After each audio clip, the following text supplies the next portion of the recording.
हरे Krishna everyone. आज हम भगवत गीता के चौथे अध्याय के 19वें श्लोक को करेंगे।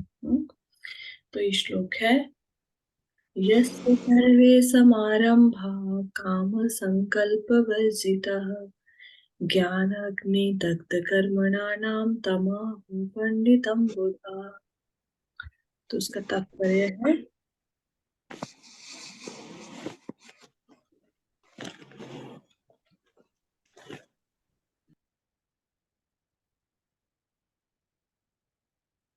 इसका ट्रांसलेशन है, जिस व्यक्ति का प्रत्येक प्रयास उद्यम इंद्रिय तृप्ति की कामना से रहित होता है उसे पूर्ण ज्ञानी समझा जाता है।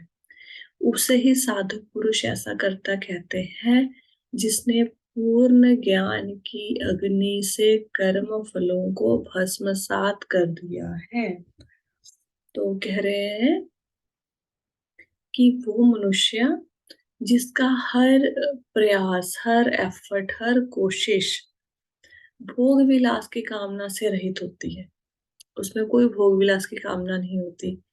He is the most knowledgeable person. और उसको ही ऐसा करता करता, मतलब हु इज द डूअर, ऐसा डूअर कहा जाता है जिसने ज्ञान से अपने कर्म फलों को खत्म कर दिया है। भस्मसात मतलब जैसे अग्नि से जो चीजें जलकर जैसे राख हो जाती है ना, सारी चीजें, ऐसे सारे कर्म फलों को उसने खत्म कर दिया है। उसकी आहुति दे दी है एक ढंग से। तो कहते हैं, इसमें श्री प्रभुपाद लिखते हैं, तात्पर्य श्रील प्रभुपाद के द्वारा श्रील प्रभुपाद की जय। केवल पूर्ण ज्ञानी ही कृष्ण भावना भावित व्यक्ति के कार्यकलापों को समझ सकता है। ऐसे व्यक्ति में इंद्रिय तृप्ति की प्रवृत्ति का अभाव रहता है। इससे यह समझा जाता है कि भगवान के नित्य दास के रूप में उसे अपना स्वाभाविक स्वरूप का पुनर्ज्ञान है, जिसके द्वारा उसने कर्म फलों को भस्म कर दिया है। तो कहते, a person who is in Krishna consciousness, जो व्यक्ति कृष्णा कॉन्शियसनेस में है, कृष्णा भावना भावित है, उसके कामों को समझने के लिए पूर्ण ज्ञानी होना पड़ेगा। जो पूर्ण ज्ञानी है वो ही उसके कामों को समझ पाएगा। दूसरा बंदा तो ये समझेगा कि भाई जैसे मैं काम कर रहा हूँ वैसे ये काम कर रहा है, तो ये इसने कैसे, इसमें और मेरे में क्या अंतर है। ये जॉब पे जा रहा है, मैं जा रहा हूँ, ये सैलरी ले रहा है, मैं सैलरी ले रहा हूँ, ये बच्चे पाल रहा है, मैं बच्चे पाल रहा हूँ। ये बच्चों के स्कूल के फंक्शन अटेंड कर रहा है, मैं अटेंड कर रहा हूँ, ये हम घर में कोई प्रोग्राम फैमिली में वो अटेंड कर रहा है, मैं कर रहा हूँ। बच्चों के लिए सामान लेके आ रहा है मार्केट से जाके, मैं भी लेके आ रहा हूँ। तो दोनों के कर्मों में भी अंतर नहीं होता। ऐसा नहीं है कि वो कुछ डिफरेंट से तरीके से कार्य करेंगे, वैसा ही करते हैं। जो कृष्णा कॉन्शियसनेस में होते हैं वो वैसे ही काम करते हैं जैसे साधारण मनुष्य करते हैं।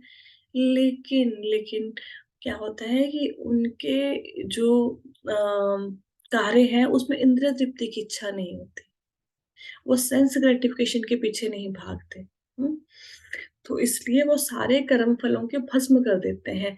आपको कर्म फल तब लगेगा अगर आपकी रिजल्ट में अटैचमेंट है, रिजल्ट के साथ। और अगर रिजल्ट के साथ अटैचमेंट नहीं है फिर कर्म फल नहीं लगेगा। हाँ? देखो, दो तरह के कर्म होते हैं। एक होते हैं सकाम कर्म, एक होते हैं निष्काम कर्म।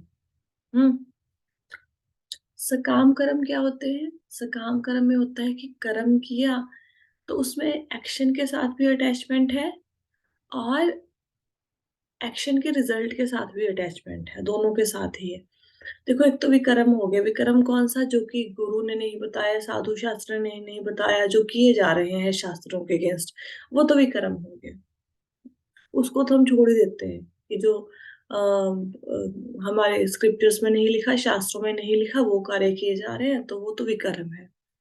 अब आते हैं हम सकाम कर्म पे। सकाम कर्म क्या होते हैं? उसमें इंसान दो चीजों के साथ अटैच होता है, एक एक्शन, एक रिजल्ट ऑफ एक्शन, दोनों के साथ अटैच होता है। हम्म? और उसको कर्म करने के बदले में फल की इच्छा होती है।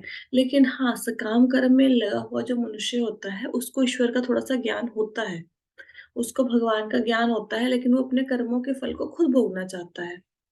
अब निष्काम कर्म क्या होते हैं कि उसमें ड्यूटी के रिजल्ट के साथ कोई अटैचमेंट नहीं है और सारी जो ड्यूटीज है वो भगवान को समर्पित कर दी जाती हैं। लेकिन निष्काम कर्म क्या होता है, उसमें कई बार ड्यूटी के साथ अटैच हो जाते हैं। ये प्रॉब्लम रहती है। जैसे सपोज किसी अब कोई मंदिर में जाके प्रसादम की सेवा करता है, तो हालांकि वो प्रसादम की सेवा तो भगवान की प्रसन्नता ही के लिए ही कर रहा है और है ना, सबको प्रसाद बांट रहा है, तो निष्काम कर्म हो गया। उसको उसके बदले में कुछ चाहिए भी नहीं कि भाई मैं प्रसादम की सेवा कर रहा हूँ, मेरे को इसके बदले में कुछ मिले, ऐसा कुछ चाहिए नहीं। लेकिन निष्काम कर्म में जो इंसान होता है वो अपने एक्शन के साथ अटैच हो जाता है। मतलब वो अभी ना हर बार जाएगा तो उसे प्रसादम की सेवा ही चाहिए। अगर हम उसे बोलेंगे कि प्रसादम की सेवा नहीं, आज हम आप कोई और सेवा करो, जैसे फूल माला सेवा करो या फिर आज आपको लेक्चर देना है, तो ही फिर मतलब ऐसे उसको डिस्कम्फर्ट लगता है कि नहीं, ये थोड़ा-सा मेरे कंफर्ट ज़ोन से हट के हो गया। मतलब ही डज़न्ट वांट टू डू मतलब द अदर सर्विस। तो एक्शन के साथ बहुत अटैच हो जाते हैं। ये होता है निष्काम कर्म। और जो अकर्म होता है उसमें ना एक्शन से अटैच है, ना एक्शन के रिज़ल्ट के साथ, दोनों के साथ ही अटैच नहीं है। मतलब ना ड्यूटी से कोई अटैचमेंट, ना ड्यूटी के रिज़ल्ट के साथ। कहाँ पे कुछ भी करने के लिए बोल दिया, वो हम कर देंगे। जिसने ऐसा पुनर्ज्ञान प्राप्त कर लिया है वह सचमुच विद्वान है। अब देखो हमें जो भी हमारी एज है अभी करंट एज, हमें पहले तो ये ज्ञान नहीं पता था ना भगवत गीता पढ़ने से पहले। वो तो श्रील प्रभुपाद की कृपा है कि उन्होंने इतने सुंदर तात्पर्य लिखे हैं और हम उनको समझ पाते हैं। अदरवाइज भगवत गीता जब पहले पढ़ते थे तो पहले तो यज्ञ भी लिखा होता था, तो हम यज्ञ का मतलब यही समझते थे। मतलब एटलीस्ट मैं तो यही समझती थी कि यज्ञ का मतलब होता है कि बहुत सारा बड़ा अग्निकुंड जल रहा होगा, उसमें स्वाहा स्वाहा करके जो वो आहुतियाँ दी जाती हैं, वही यज्ञ है। मेरे अकॉर्डिंग यज्ञ ये था। तो मुझे नहीं पता था कि यज्ञ जो है, वो कलयुग में संकीर्तन यज्ञ को यज्ञ कहते हैं। हुँ, ये पता कैसे लगा? जब भगवत गीता पढ़ी, जब प्रभुपाद की बुक्स को पढ़ोगे, रीड करोगे, तो उससे फिर ज्ञान मिलता है, पुनर्ज्ञान। वैसे तो हमें पता है, आत्मा को अपनी स्वाभाविक पोजीशन का पता है कि मैं भगवान का अंश हूँ और मैं भगवान का दास हूँ और मुझे भक्ति करके भगवान के धाम में जाना है। लेकिन जैसे ही हम संसार में जन्म लेते हैं, हम अपने बेसिक गोल को, अल्टीमेट गोल को भूल जाते हैं और फिर हम संसारिक चीज़ों में लग जाते हैं। और फिर जब किसी भक्त की कृपा होती है, गुरु साधु संतों की कृपा होती है, तो हम उस ज्ञान को दोबारा से प्राप्त कर लेते हैं कि अरे! मैं क्या कर रहा था? ये क्या कर रही थी? मैंने तो पूरी ज़िंदगी पैसा कमाने में निकाल दी या बच्चों को देखने में ही, देखभाल करने में ही निकाल दी या परिवार की सेवा करने में निकाल दी, हाँ। लेकिन मेरा असली उद्देश्य क्या था? भगवान की प्राप्ति, फिर पुनर्ज्ञान हो गया। हुँ। भगवान की नित्य दासता के इस ज्ञान के विकास की तुलना अग्नि से की गई है। एक बार अग्नि में प्रज्वलित हो जाने पर कर्म के सारे फलों को भस्म कर सकती है। तो हमेशा अपने आप को ये मानना कि I am servant of Krishna, I am servant of Krishna, I am servant of Krishna.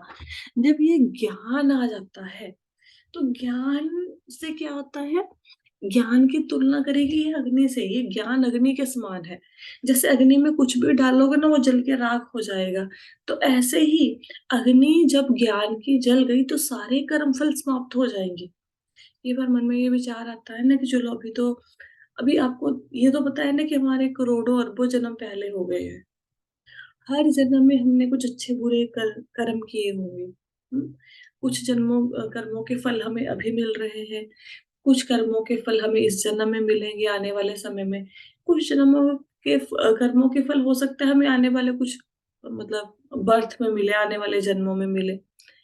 अब जो इतना करोड़ों अरबों जन्मों से सिर पर ये कर्मों के फल की गठरी को बांध के रख लिया है हमने इतने जन्मों से, इसको जीरो कैसे किया जाए? क्योंकि जब तक ये बैलेंस जीरो नहीं होगा तब तक हम आगे तो बढ़ ही नहीं सकते, तब तक फिर भगवान को कैसे प्राप्त करेंगे? तो कर्म फल को खत्म करना तो हमारे बस में है नहीं। हो सकता है किसी टाइम पे हमने किसी का चोरी करी हो, किसी के धन की। हम्म, हो सकता है इस जन्म में हमारे पास इसलिए पर्याप्त रूप से धन ना हो, या हो सकता है हमने किसी के इमोशंस के साथ खेला हो, तो हो सकता है हमें भी वैसे ही कोई चीट कर रहा हो। तो जो-जो हमने पास्ट जन्म की कर्मा किए वो सामने आ रहे हैं। हाँ, और भक्ति भी करी होएगी। भक्ति करी है तभी तो भगवत गीता की क्लास में बैठे हैं। अदरवाइज़ भगवत गीता की क्लास में बैठना, डेली 6 बजे उठ के सेशन को लॉगिन करना, सुनना, ये साधारण व्यक्ति थोड़ी ना कर सकता है। हुँ? आप अपने आस-पास के सारे लोगों को देखो।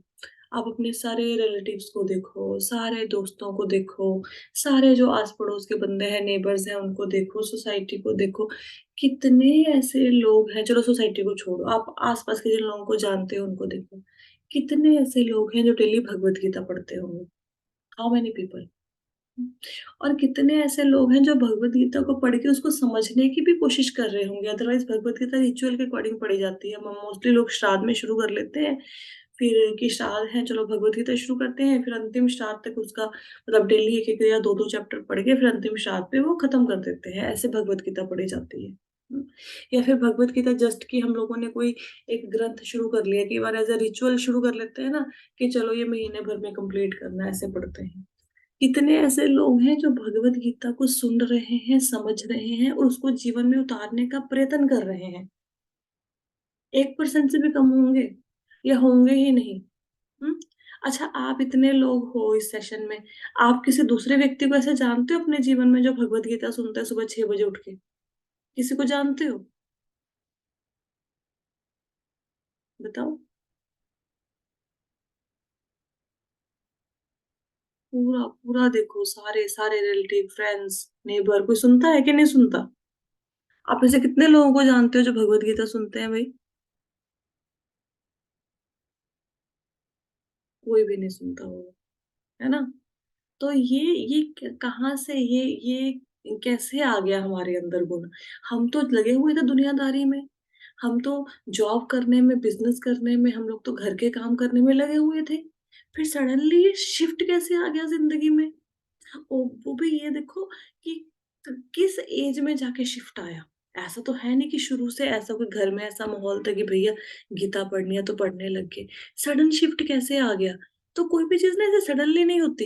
हाँ, तो उसके लिए अगर आपने पास्ट में ऐसे अच्छे कर्म किए हैं कुछ, तो उसी का परिणाम है ये कि आज सुन रहे हो आप। ऐसे तो सडनली से ज़िंदगी में नहीं आई। तो ऐसे जितने भी हमने 5 जन्म में कर्म किए उसका फल हमें कभी अच्छा कभी बुरा मिल रहा है। ज़ीरो नहीं होगा कर्म फल, भगवान के धाम में जाएँगे नहीं। और ज़ीरो करने का क्या तरीका है? ज़ीरो करने का यही तरीका है कि आप सेवा करो। हुँ, सेवा करो, भगवान की सेवा करो, भगवान के भक्तों की सेवा करो, चैंटिंग करो और कृष्ण कथाएँ सुनो। समझ चाहे आपको आए चाहे ना आए, डज़न्ट मैटर। सबसे पहले तो ना कृष्ण कथा को सुनने के लिए श्रद्धा होनी चाहिए कि हाँ, मुझे सुननी है। पहले तो मन में श्रद्धा होनी चाहिए, फिर आप उसमें रेगुलर हो जाओ। मतलब सुननी है तो डेली सुननी है। हाँ, फिर उसके बाद क्या करना है, फिर उसके ऊपर जो सुना है धीरे-धीरे उसको जीवन में उतारने का भी प्रयत्न करो। मोस्टली क्या होता है कि हम लोगों को ज्ञान तो बहुत है, बहुत ज्ञान है सब लोगों को जितने भी सेशन में हम लोग बैठे हैं, सब लोगों को बहुत ज्ञान है। हमें ये पता है कि पॉज़िटिव सोचना चाहिए, होता है ना? फिर हमें ये भी पता है कि अ, हमारा हमें भगवान की भक्ति करनी चाहिए, भगवान के पास वापस जाना है। कुछ ना कुछ ये भी आपने सुना होएगा बचपन से कि जीवन का लक्ष्य भगवान की प्राप्ति करना है। या हम ये भी देखते हैं, हमें ये भी ज्ञान है कि क्रोध नहीं करना चाहिए, क्रोधात भवति सम्मोह, है ना? क्रोध करोगे तो बहुत ज़्यादा नुकसान हो जाता है। लेकिन जब कोई सिचुएशन अब ज्ञान तो सारा है ना, क्रोध नहीं करना, नेगेटिव नहीं सोचना, है ना? ये सारे ज्ञान हैं। लेकिन जब कोई सिचुएशन आती है लाइफ में, जब कोई ऐसी सिचुएशन आई, किसी ने आपको प्रोवोक कर दिया, किसी ने आपको गुस्सा दिला दिया या कोई ऐसा कार्य हो गया जो आपकी मर्ज़ी के अगेंस्ट है, तो क्या उस टाइम पे आप ज्ञान अप्लाई कर पाते हैं? जो ज्ञान हमने पढ़ा है अप्लाई कर पाते हैं? नहीं कर पाते। फिर गुस्सा आता है, फिर सब कुछ भूल जाते हैं, है ना? फिर ये ज्ञान अप्लाई ही नहीं होता। तो हमारा कार्य क्या है, हमने कोशिश करनी है, प्रयत्न करना है अप्लाई करने का। अब हम ऐसा क्यों नहीं कर पाते? क्योंकि हम लोग ये सोचते हैं कि जो मेरे मन के अंदर जो कुछ भी है, सपोज़ क्रोध है, अहंकार है, लोभ है, इसकी मैं सफाई कर लूँगा, इसको मैं ठीक कर लूँगा। ये पॉसिबल ही नहीं है। कैसे कैसे करोगे? ये हम ठीक कर ही नहीं सकते अपने आप को इन कल्मशों से मुक्त कर ही नहीं सकते। तो क्या हल है? जब भगवान आपके जीवन में आते हैं। कैसे आते हैं? भगवान जीवन में कानों के थ्रू आते हैं। कानों के थ्रू कैसे आएँगे? जब आप हरे कृष्णा महामंत्र का उच्चारण कर रहे हो, माला फेर रहे हो, तो उसको सुनना भी है। जैसे-जैसे एक-एक मंत्र का उच्चारण किया, उस मंत्र को साथ-साथ में कान के थ्रू अंदर भी जाने देना है। मोस्टली ऐसे होता है कि माला कर रहे हैं, ध्यान कहीं और है और माला पूरी खत्म होगी, पता नहीं चला। तो भगवान कृष्ण जब आप सुनेंगे, जो आप बोल रहे हैं, इसलिए बोला जाता है ना, इस्कॉन में कभी नहीं ऐसा कहते कि मुँह में मंत्र की मतलब मन में मंत्र का जाप करो। और बोलते हैं कम से कम इतनी आवाज़, हालाँकि हो सके तो ऊँची आवाज़ में, उच्च स्वर में उच्चारण करो, हरे कृष्णा महामंत्र का माला करते हुए। लेकिन जैसे हम सुबह उठ के माला करते हैं, हमें लगता है कि घर के बाकी सदस्य परेशान हो जाएँगे, तो कम से कम इतनी आवाज़ ज़रूर होनी चाहिए कि आप अपनी आवाज़ को सुन पाओ एट लीस्ट। और हर मंत्रा को सुनना है। तो भगवान कृष्ण कानों से एंटर होंगे। जब कानों से भगवान कृष्ण एंटर होते हैं, तो फिर वो आपके हृदय की सफाई करते हैं। ये कल्मश हम दूर नहीं कर सकते। क्रोध आता है, हमें कई बार बुरा लगता है ना, हमें तो बहुत क्रोध आता है। मैं तो बहुत कोशिश करता हूँ क्रोध के ऊपर कंट्रोल करूँ, नहीं हो पाता। तो हम कर ही नहीं पाएँगे। हुँ, नहीं कर पाएँगे। कौन करेंगे? भगवान कृष्ण करेंगे। कैसे करेंगे? जब वो हृदय के अंदर आएँगे। कहाँ से आएँगे? कानों से। कानों से कैसे आएँगे? जब अपनी चैंटिंग को सुनोगे, अच्छे से चैंटिंग करोगे, राइट? तो आई होप सो कि ये श्लोका सबको समझ आ गया है, तो can we move to next shloka? हुँ, समझ आया सबको?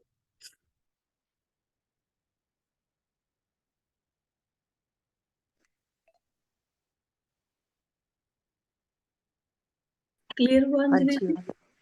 राइट, तो आगे करते हैं। हाँ जी, हाँ जी।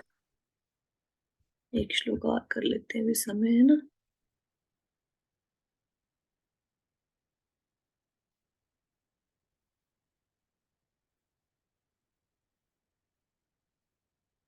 अच्छा, अगर आप आपको ऐसा लगता है ना कि मेरे अंदर तो बहुत ज़्यादा कुछ भरा पड़ा है, तो मैं उससे छुटकारा ही नहीं पा रहा हूँ। तो सबसे बढ़िया चीज़ ये होती है कि आप ना सेवा करने लग जाओ। कुछ भी सेवा करने लग जाओ। जैसे अंजलि जी हैं, ये मंदिर में फूल माला की सेवा करते हैं, है ना? जैसे मंदिर में आपको पता है हर संडे मंदिर में प्रोग्राम होते हैं, कथा होता है, कीर्तन होता है, फिर संडे फीस्ट होता है, मतलब सब लोग इकट्ठे डिनर करते हैं, लंगर प्रसादम होता है। तो आप जाओ वहाँ पे ना प्रसादम की सेवा लो, प्रसादम बाँटो लोगों को, प्रसादम डिस्ट्रीब्यूट करो। तो ऐसे कोई ना कोई सेवा लो। जब सेवा करोगे ना, जितनी सेवा करते जाओगे उतना मन शुद्ध होता जाएगा। 4.20 नंबर श्लोका करते हैं। त्यक्त्वा कर्मफलासङ्गं नित्यतृप्तो निराश्रयः कर्मण्यभिप्रवृत्तोऽपि नैव किञ्चित् करोति सः। तो इसका ट्रांसलेशन पढ़ते हैं पहले। इस चैप्टर को कर्म योग कहा गया है। तो इसमें सब कर्मों के विषय में है। बहुत सुंदर चैप्टर है, पढ़ना चाहिए। अपने कर्म फलों की सारी आसक्ति को त्याग कर सदैव संतुष्ट और स्वतंत्र रहकर भी वह सभी प्रकार के कार्यों में व्यस्त रहकर भी कोई सकाम कर्म नहीं करता। हम्म तो क्या बताया गया है कि जो कृष्णा कॉन्शियसनेस में है, वो क्या करता है? ड्यूटीज के रिजल्ट के प्रति जो अटैचमेंट है उसको खत्म कर देता है। And he is always satisfied. और इस प्रकार कार्य तो वो सार सब मतलब पूरा दिन करता है, बिज़ी तो सारा दिन रहता है, लेकिन सकाम कर्म नहीं करता, मतलब कर्म करना, बदले में फल की इच्छा करना, वहाँ से मुक्त हो जाता है, उस चीज़ से। तो तात्पर्य पढ़ते हैं। तात्पर्य श्रील प्रभुपाद के द्वारा। श्रील प्रभुपाद की जय। कर्मों के बंधन से इस प्रकार मुक्ति तभी संभव है जब मनुष्य कृष्ण भावना भावित होकर कार्य कृष्ण के लिए करे। अब कई बार ऐसा लगता है कुछ लोगों को कि कर्म करना छोड़ दो, कर्म करना छोड़ दो ना। अच्छे कर्म का जब पता लग जाता है कि अच्छे कर्म का अच्छा इफेक्ट आएगा, बुरे का बुरा का इफेक्ट आएगा, तो हम सोचते हैं ऐसा करो, कर्म करना ही छोड़ दो। पर ऐसा ना, हमारी जो आत्मा है वो बहुत ज़्यादा एक्टिव है, वेरी एक्टिव, है ना? तो हमारा तो शरीर का काम ही है कर्म करना, कर्म किए कि बिना तो हम लोग एक क्षण भी नहीं रह सकते। हम सांस ले रहे हैं वो भी तो कर्म ही कर रहे हैं ना। तो सांस लेना बंद थोड़ी ना कर देंगे। कर्मों से मुक्ति का मतलब ये नहीं होता कि जो आप फिजिकल एक्शन कर रहे हैं, जैसे कुकिंग है, कोई बर्तन साफ कर रहे हैं, कपड़े धो रहे हैं, बिजनेस पे जा रहे हैं, बिजनेस कर रहे हैं, जॉब कर रहे हैं, उनको छोड़ना, ये कर्म नहीं होता। जो भी कुछ कर रहे हैं, जंगल में चला गया कोई बंदा, वहां पे जाके उसने अपने भूख को मिटाने के लिए फल तोड़ के खाया, तो वो भी कर्म है ना। तो कर्मों के बंधन से मुक्ति कैसे मिलेगी? वो ऐसे नहीं मिलेगी कर्म छोड़ के। कर्म तो साथ में ही जाएंगे, मरते दम तक कर्म तो करना ही पड़ेगा। फिर करें क्या? कर्म ऐसे करो कृष्णा कॉन्शियसनेस में, तब कर्मों से मुक्ति हो जाएगी, करते हुए भी। मतलब पूरा दिन काम भी करोगे तब भी कोई फल नहीं लगेगा। कृष्ण भावना भावित व्यक्ति भगवान के शुद्ध प्रेम वश ही कर्म करता है। फल स्वरूप उसका कर्म फलों के प्रति कोई आकर्षण नहीं रहता। तो जो कृष्णा कॉन्शियसनेस में लोग होते हैं वो क्यों कार्य करते हैं? वो भगवान के लिए, भगवान के प्रेम के लिए कार्य करते हैं। हाँ, तो उनको कर्म फल के प्रति कोई आसक्ति नहीं रहती, कोई अटैचमेंट नहीं है। वो सिर्फ इसलिए काम कर रहे हैं कि भगवान खुश रहे, भगवान को प्रसन्न करना चाहते हैं। तो कोई उनको अटैचमेंट नहीं है रिजल्ट के साथ। यहाँ तक कि उसे अपने शरीर निर्वाह के प्रति भी कोई आकर्षण नहीं रहता, क्योंकि वह पूर्णतः कृष्ण पर आश्रित रहता है। देखो, कई बार ना हम लोग बड़ी योजनाएं बनाते हैं। जैसे सपोज कोई बंदा 30 का है तो वो धन जोड़ेगा अपने रिटायरमेंट के लिए, रिटायरमेंट प्लान लेगा, फिर धन ज्यादा इकट्ठा करना शुरू करेगा। इतना सब कुछ होने के बाद भी कई बार आप देखते हैं, धन होने के बावजूद भी कई लोग बुढ़ापे में स्ट्रगल कर रहे हैं, कईयों के पास है ही नहीं। तो हम पूरी जिंदगी किस चक्कर में बिता देते हैं? हमारा प्रेजेंट कैसे अच्छा हो और हमारा फ्यूचर कैसे अच्छा हो, इसमें पूरी जिंदगी बिता देते हैं। और एक चीज जब जो हमें बहुत ज्यादा पावर देती है और हमें ऐसा लगता है कि अगर ये हमारे पास आ जाए फिर हम सुखी हैं, वो है पैसा। हमें ऐसा लगता है कि पैसा आ जाए, धन आ जाए, फिर सब कुछ ठीक हो जाएगा, and everything will be all right. धन के साथ तो बहुत अटैचमेंट होती है कि धन होएगा तो भैया चलो बीमारियों का इलाज भी करा लेंगे, धन होएगा तो बच्चों ने खाना ना दिया कहीं पे बैठ के खा भी लेंगे, धन होगा तो बच्चों को पढ़ा भी देंगे। ये भ्रम है, भ्रम मात्र है। धन होने या ना होने से कुछ नहीं होता, अच्छा स्वास्थ्य होने या ना होने से कुछ नहीं होता।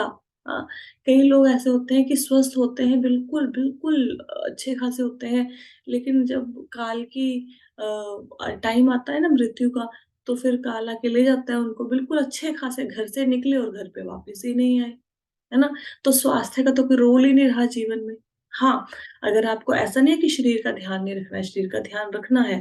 देखो, भगवान की अगर सेवा करनी है, भगवान की सेवा कैसे कर पाओगे? स्वस्थ होगे तभी सेवा कर पाओगे, बिना स्वास्थ्य के तो कुछ नहीं है। लेकिन हाँ, पूरी जिंदगी स्वास्थ्य की टेंशन करते रहना वो भी गलत है।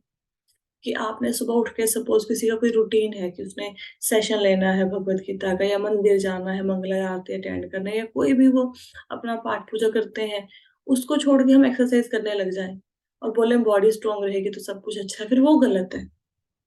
हम्म? तो शरीर निर्वाह के प्रति हमें टेंशन नहीं लेनी चाहिए। मैंने पहले भी आपको बताया, जो आपकी किस्मत में लिखा है एज पर योर कर्मा, वो आपको मिल कर ही रहेगा, मिल कर ही रहेगा। और अगर इस बात पे यकीन ना हो तो कभी कभी मुझे देखा करो। हाँ, अब मेरे जीवन में बंदा जॉब जॉब छोड़ के बैठ जाए घर पे और उसमें कोई टैलेंट भी ना हो, हाँ, टैलेंट भी ना हो, उसके बावजूद वो बंदा उतना ही कमाना शुरू कर दे जितना वो अपनी जॉब से कमा रहा है, तो फिर ये आश्चर्य की बात नहीं है। तो भगवान ने जब जो देना है वो देना है। और अगर नहीं है, अच्छा, भक्ति करने का एक बेनिफिट ये होता है कि जो लोग भक्ति के मार्ग में नहीं होते ना, उनको वही मिलता है जो उनके कर्मों में लिखा है। लेकिन जो भक्त होते हैं उनको वो भी मिल जाता है जो उनके कर्मों में नहीं लिखा। भक्ति करने का सबसे बड़ा रिजल्ट ये है, भगवान कभी आपको अकेला नहीं छोड़ेंगे, आपकी कभी भी ऐसा नहीं होएगा आपकी ज़रूरतें पूरी नहीं होंगी, ऐसा कभी भी नहीं होगा। लेकिन हाँ, अगर भगवान को ये लगे कि अगर ये मेरा भक्त ये चीज़ माँग रहा है और उसको ये मैं चीज़ दूँगा तो लॉन्ग टर्म इसके लिए बेनिफिशियल नहीं है, इसकी भक्ति कम हो जाएगी, फिर भगवान नहीं देंगे। तो जो कृष्णा कॉन्शियसनेस में होता है, वो हर चीज़ के लिए किसके ऊपर डिपेंडेंट है? कृष्णा के ऊपर। फिर उसको बच्चों की फ्यूचर की भी टेंशन नहीं रहती। क्यों? क्योंकि वो ये सोचता है बच्चे किसके हैं? ये तो भगवान के अंश हैं, ये तो भगवान के बच्चे हैं। और ये बात हमेशा याद रखना कि आपके बच्चों को आपसे ज़्यादा प्रेम भगवान करते हैं। जो हम सारा दिन बच्चों पे टेंशन डाल के घूमते रहते हैं ना, तो असली पिता आप नहीं हो, असली माता आप नहीं हो। आप तो सिर्फ़ एक इंस्ट्रूमेंट हो, एक साधन मात्र हो उस जीव को धरती पे लाने के लिए। असली माता-पिता तो जो बच्चों के हैं वो हमारे भी हैं, वो परमात्मा है। तो जब हम अब इस भौतिक जगत में अपने बच्चों से प्रेम करते हैं, तो क्या परमात्मा आपको प्रेम नहीं करते होंगे? कैसे नहीं करते होंगे? आप उनके अंश हो। अभी जो माता होती है, माता के शरीर का अंश होता है उसका बालक। तो कई बार आप देखोगे कि माँ घर पे बैठी है और बच्चा कहीं बाहर है, फिर भी उसको पता लग जाता है कि शायद बच्चे के साथ कुछ गलत हो गया। ऐसा होता है, कई बार उसको सपने में लगेगा कि बच्चे के साथ कुछ गलत हो गया, फिर फ़ोन करके पूछेंगे, तो पता लगता है सच में बच्चे की तबीयत खराब है, सपने में पहले ही आ जाता है माँ की। तो अगर माँ को, जो भौतिक जगत की माता है, उसको इतना अपने बच्चों से प्यार है, उस पिता को बच्चों से इतना प्रेम है, तो भगवान जिनके आप सनातन अंश हो, हमेशा से उनके अंश हो, वो आपसे प्रेम नहीं करेंगे? क्यों नहीं करेंगे? वो आपको भूखा मारेंगे? क्यों मारेंगे भई? हुँ? तो पूरी तरह से डिपेंडेंट हो जाओ कृष्णा के ऊपर, पूरी तरह से हाथ खड़े करके कि मैं, मेरे से कुछ नहीं हो रहा भगवान, अब आप गाइड करो, आप रास्ता दिखाओ, सरेंडर करो। फिर देखो कैसे कार्य होते हैं।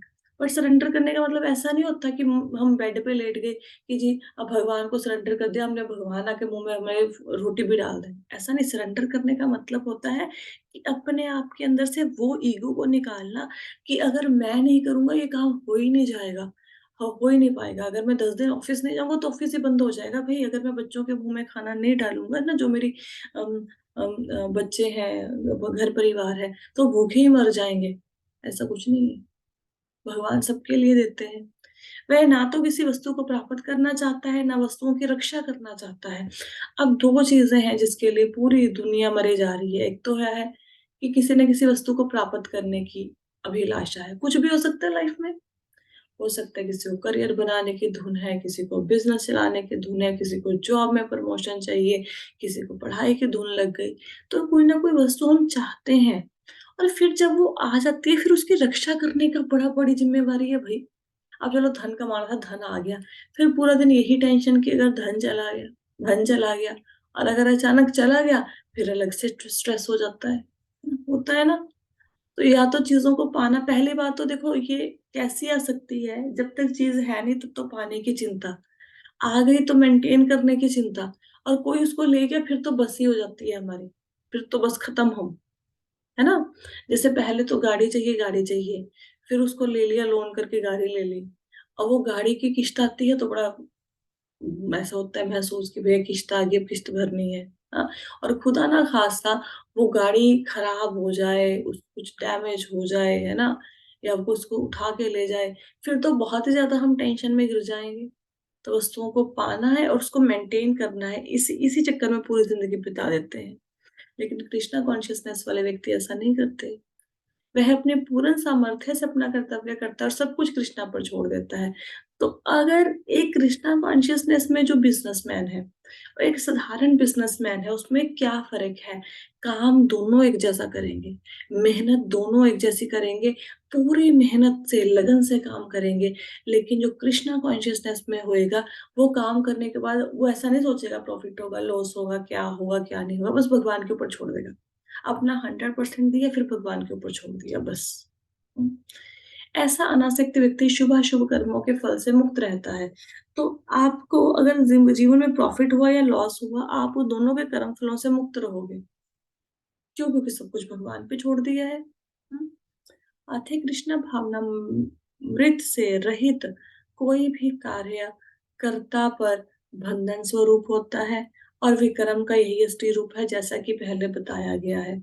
तो ऑल्दो कर्म, अकर्म, विकर्म को समझना बहुत मुश्किल है, लेकिन प्रभुपाद जी ने इतना सिंपल, भगवान भी लिखते हैं ना, कर्मों की गति समझनी ही बहुत मुश्किल है। प्रभुपाद जी ने इतना सिंपल कर दिया, इतना सिंपल, बहुत सिंपल। जो कार्य आपने भगवान की प्रसन्नता के लिया, वो आपका हो गया अकर्म, और बाकी सारे कार्य हो गए विकर्म। जो कुछ भी भगवान की खुशी के लिए कर रहे हैं, वो हो गया आपका अकर्म। अगर बच्चों के लिए घर में कुछ खा लेके भी आ रहे हैं ना, तो अगर ये समझ के लेके आ रहे हैं कि भगवान के अंश है, मेरे को तो सिर्फ़ एक कर्ता नियुक्त किया हुआ है इनकी सेवा करने के लिए, क्योंकि भगवान ने ये ड्यूटी लगाई है, तो मैं ये काम अच्छे से करूँगा। बस फिर बन गया आपका, कौन-सा बन गया? ये बन गया आपका कर्म। और जैसे ही बच्चों के लिए चॉकलेट लेके जा रहे हैं घर पे, बच्चे एंजॉय करेंगे इसको, मैं भी एंजॉय करूंगा, फिर वो हो गया आपका भी कर्म। तो जहां जहां पे कृष्णा सेंटर में है वो सारे कर्म, बाकी सारे भी कर्म। क्लियर हुआ श्लोका? कोई क्वेश्चन है, कोई डाउट है? नहीं है? चलो एक कथा कर लेते हैं, फिर छोटी सी कृष्ण कथा है। तो एक बार हम्म, एक, हाँ जी हाँ जी बताइए। अंजलि जी कोई डाउट है? ओके राइट ठीक है। मैम हाँ जी हाँ जी। कहानी बोला था, बोलिए बोल रहा था। हाँ बोलिए बेबी बोलिए। को स्टोरी सुनना बड़ा अच्छा लगता है। अच्छा ठीक है।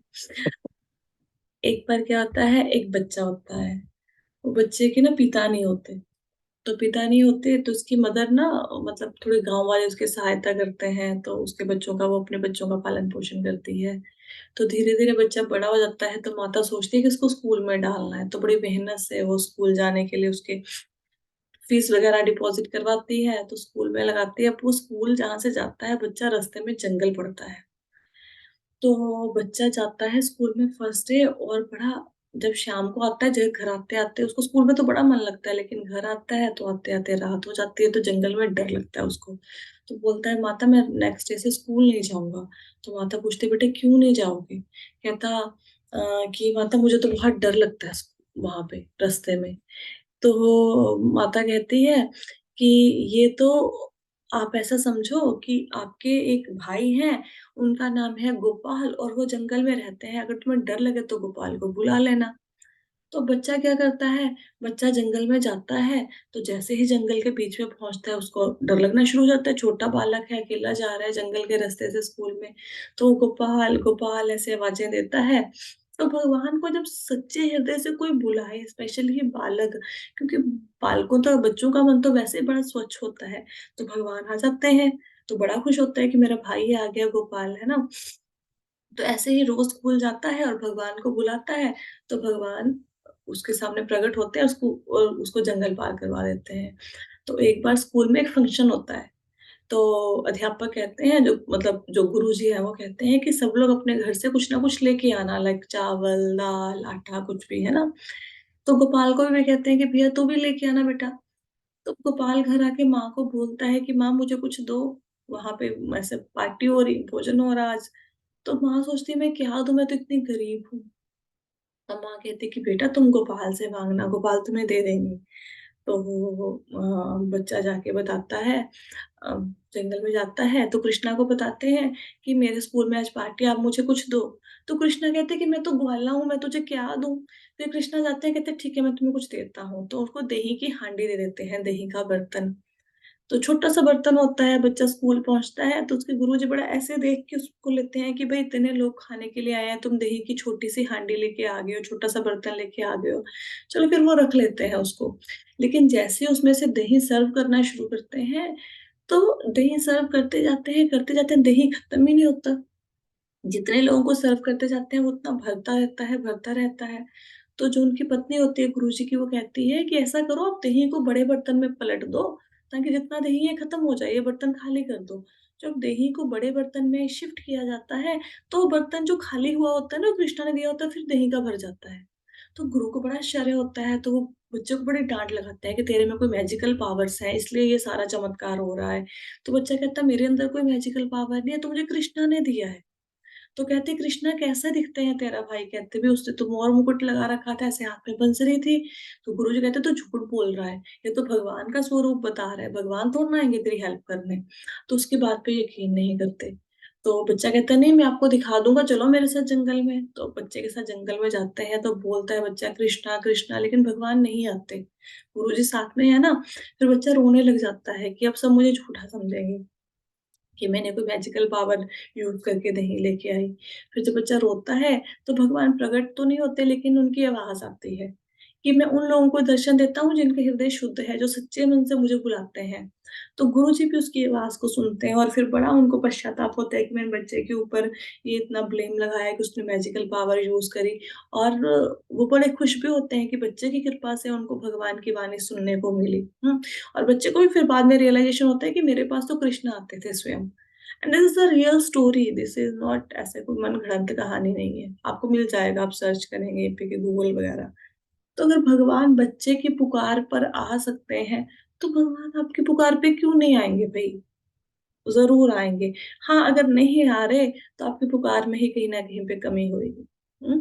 तो कोशिश करते रहिए। हाँ, तो ये था आज की स्टोरी, थोड़ा कृष्ण कथा कर लिया। तो कल फिर से हम लोग मिलते हैं 5:50 पे नए श्लोका के साथ। Thank you so much everyone for joining the session. और जब भी कोई शहर में प्रोग्राम हो, रथ यात्रा वगैरह, तो पक्का आप अटेंड किया करो। हम्म, बहुत अच्छा होता है, right? So now we are going to end up the session.